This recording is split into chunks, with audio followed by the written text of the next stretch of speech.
Recess.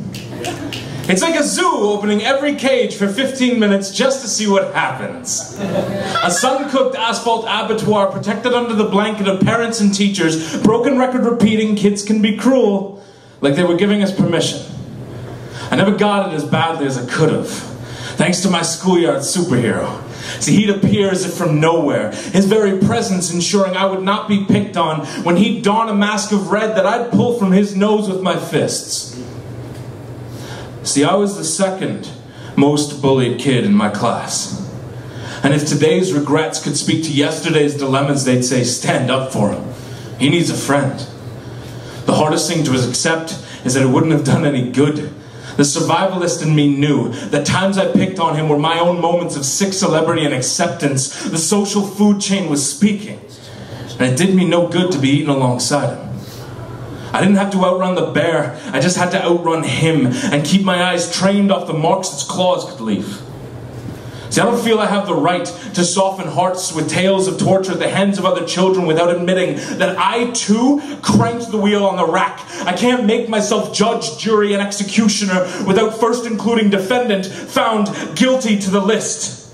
It didn't matter that the adulation faded faster even than the stains on my knuckles. I never passed up an opportunity to transfer the schoolyard magnetism onto him, who deserved it far less than I did.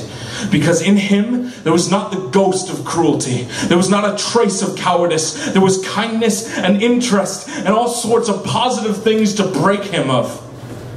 Today I just want to scream at the top of my lungs at the faceless fists and feet that wrought hell on the tarmac. Just rear back and howl, go fuck yourself, but find myself unable for fear that the volume may crack my mirror and find me visibly outnumbered by jagged glass moments I wish I could take back. We should have stood together.